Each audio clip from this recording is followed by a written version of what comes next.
You know why? You know who I work for? Randomimio. For Stanley Kaplan. Yes. No, not that.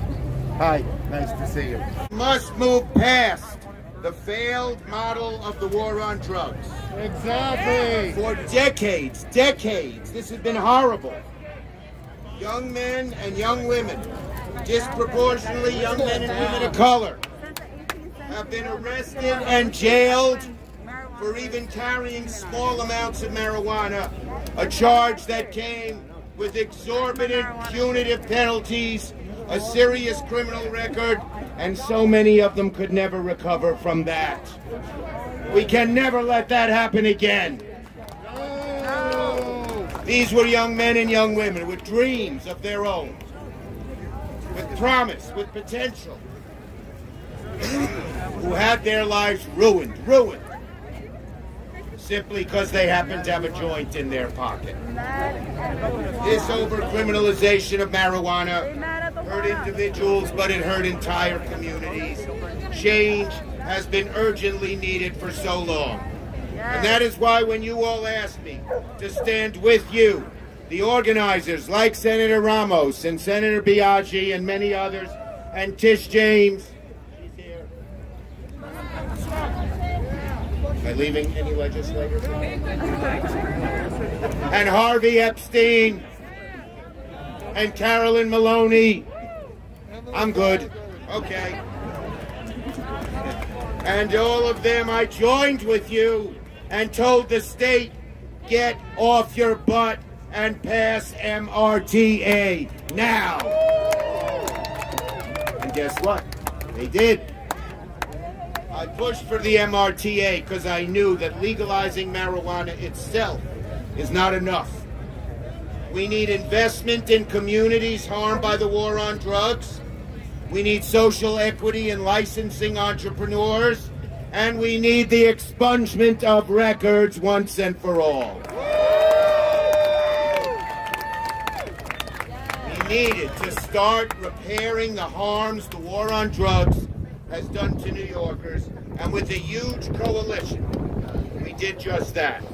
We raised our voices. We made it possible for the MRTA to become law. So I want to say it was an honor to work with some of my friends who I've known for years in the legislature. Someone who helped me get elected to the Senate when she was just a council member in Buffalo, and now the majority leader, Crystal Peebles-Stokes.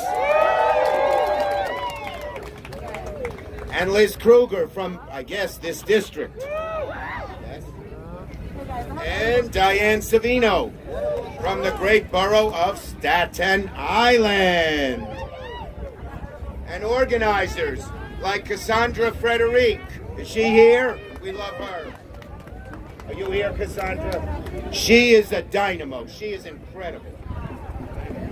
And, of course, here in New York, Melissa Moore, who led the charge. Is she here? They're great. And, of course, Vocal New York, who relentlessly, hi Vocal, who relentlessly worked. When things got tough, what did they do? Did they give up? No. Did they throw up their hands and say, we're not going to get this done? No. They doubled down, put their heads down, made sacrifices in their personal lives, missed time with friends and families, spent hours and hours in frustrating meetings, and got it done. Those at the state level who led the charge here, many of whom are out here, you inspire me. So let me just say, I am so happy we got this over the finish line. So happy. The legalization in New York is the most ambitious in the country. In the critical areas of racial and economic justice, it sets new standards. It makes real, tangible impacts on the lives of millions. So let's take a moment and celebrate what we have already accomplished.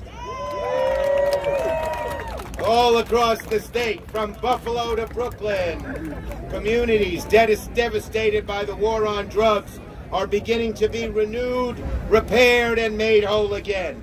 young people are able to celebrate today without a fear that a little bit of marijuana in their pocket could ruin their lives. More freedom, less fear. Right now, somewhere in this city, hopeful entrepreneurs are gathering together, thinking up a future marijuana business that'll provide jobs for New Yorkers and tax dollars to harmed communities.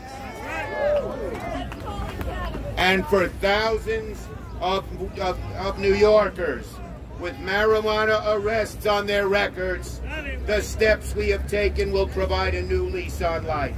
So I want to hear a big, long New York round of applause for every single organizer who has pushed this through the years.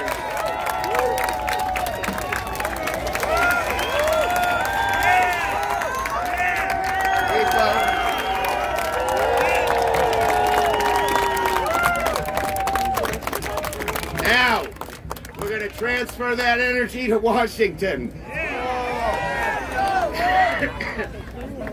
And I want to tell you, today we're working to bring the focus of racial and economic justice you brought to the MRTA to the federal level. I was the first congressional leader of any party to come out in support of ending the federal prohibition on marijuana. And I am proud of that. And right now, with my colleagues, Senator Booker and Senator Wyden, we're going to put forward an advanced comprehensive cannabis reform legislation that will not only turn the page on this sad chapter in American history, but undo the devastating consequences of these discriminatory and often bigoted policies. We got support across the country. Did you hear about South Dakota? Hardly a liberal bastion. They voted to legalize in November. So this is happening across the country. We're going to get bipartisan support for our legislation. And we got to do it the right way, We have a once-in-a-generation opportunity to invest in communities of color, provide opportunity for folks who have been hit hard by the prohibition. All of the old arguments and fear-mongering that crime would go up, that there would be a parade of horrible things hasn't happened. Justice Brandeis called the states the laboratory of democracy. And on marijuana, they have served just that role. We have taken the legalization to the laboratories of democracy. We did the experiments and the results are in. What we have accomplished in New York is just the beginning. I will fight with you until we get fair, just, and full legalization in Washington. Thank you, everybody. You might be wondering, what exactly is a worker, or am I a worker? If you're asking these questions and you're not a cop or landlord or a politician like Chuck Schumer over there, the answer is probably yes. Health homemades working exploitative 24-hour shifts are workers. Cab drivers paying off $800,000 loans for the medallions are workers. Adjunct faculty providing labor that keep universities profitable are workers. Uber and Lyft drivers are workers. Sex workers are workers. Homeless and unemployed people are workers. Incarcerated people subjugated under the prison industrial complex are workers. We are workers and we have power. None of us are expendable, unlike what capitalism and white supremacy want us to think. We all deserve to have a good, safe, healthy life. And each and every one of us carries a spark that can burn this whole racist, sexist, exploitative, capitalist system down! When I say worker, you say power! Worker! Worker! When I say people, you say power! People! People! Thank you! That's what's up. That's what's up. That's what's up. I hit the shit out of it. Holy shit. All right, give it up for Workers' Assembly Against Racism. Thank you. Okay, we need to call up some. Puerto Rico se defiende. Puerto Rico se defiende. Puerto Rico is a 123-year-old colony of the United States. Right now, as we're speaking, there have been workers in the streets for the last 2 weeks. Why? We know why. Because the venture capitalists went there. Because there's a $72 billion debt that is illegal. Because colonialism is a crime. We know that this energy contract that is being pushed on the Puerto Rican people is something that is going to exile the Puerto Rican people from their native land. Shame! Shame! Luma Energies wants to break the union of Utier. It wants to break workers' union, take and rob their pensions, take and rob their job security. Shame! Shame! Shame! Shame! Shame! Luma Energy wants to perpetuate fossil fuels in Puerto Rico. Nosotros queremos sol. Queremos sol. Queremos sol. Queremos sol. Queremos sol. Luma Energies is plundering federal FEMA funds that we pay for with our taxes. They're filling their pockets, the billionaires, the oligarchs that sit in Wall Street while the people of Puerto Rico have to decide whether they eat or have electricity.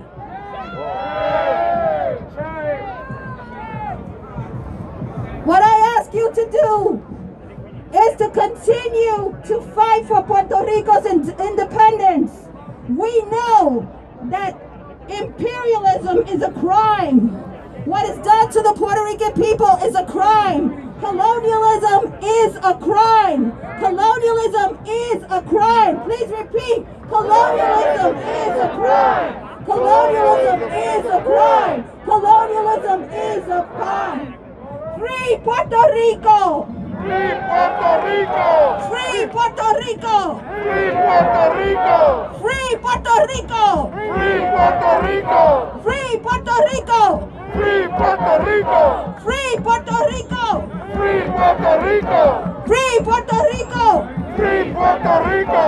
Thank you, compañero y compañera. We're going to continue in this struggle because all workers are united in international solidarity. Gracias. Oops, I'm gonna step on all the way up so y'all can see me. Can y'all see me? Power to the people, y'all! Power to the people! Power to the people! Power to the people! Power to all workers! So today, May Day 2021, I'm gonna take that back 1 year. Last year, we called an international walkout against Amazon in solidarity with the workers for health and safety concerns when it came to COVID-19.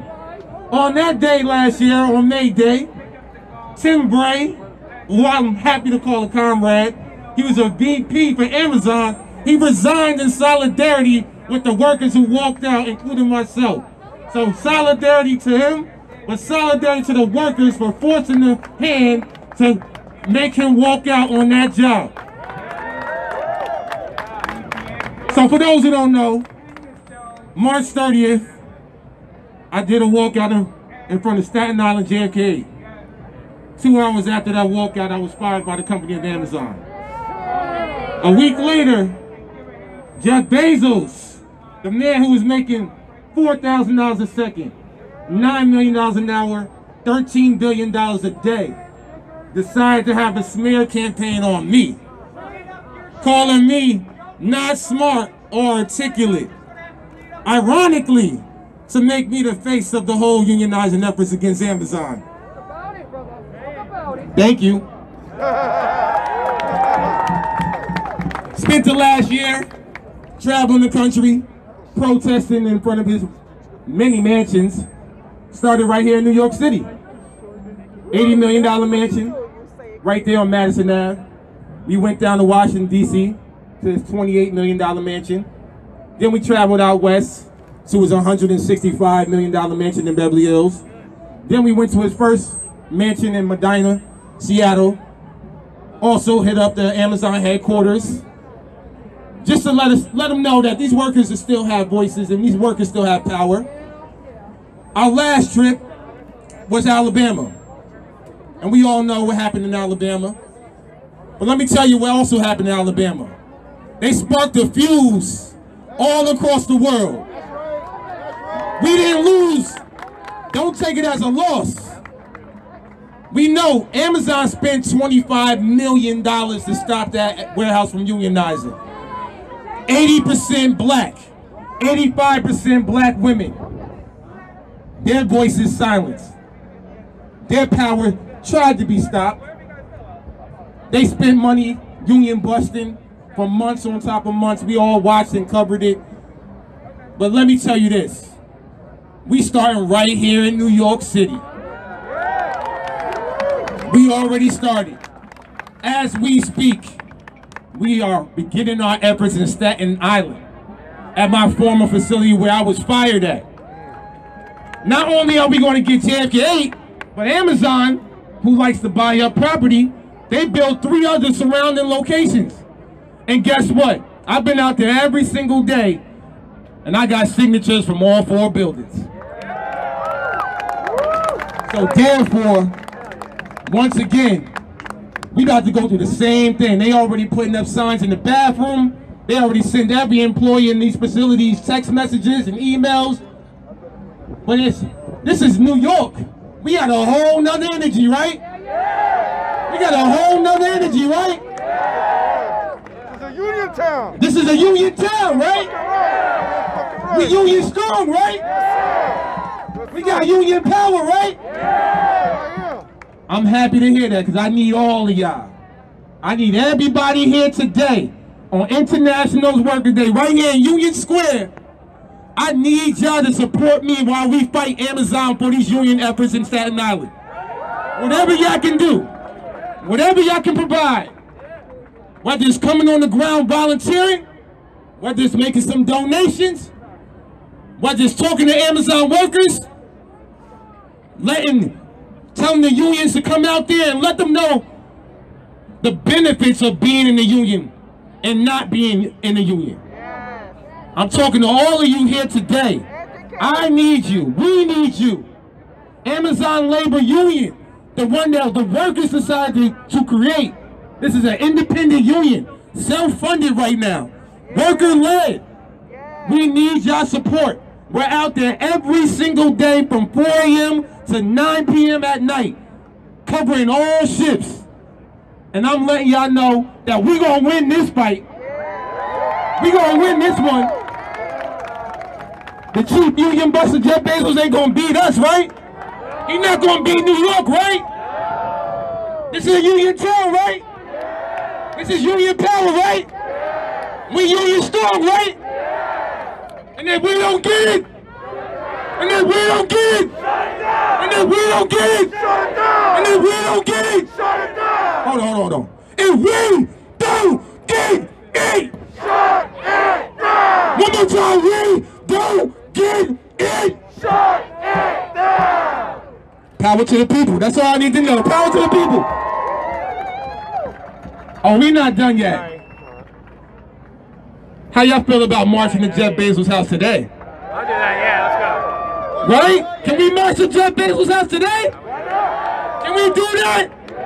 Can we shut this shit down today? Y'all ready to take the streets? Let's take the streets today. We're going to march to Jeff Bezos' house. We're going to let him know that we are not to give up.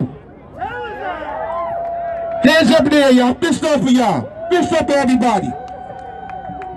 When people come together, when the community comes together, there is nothing that can stop us.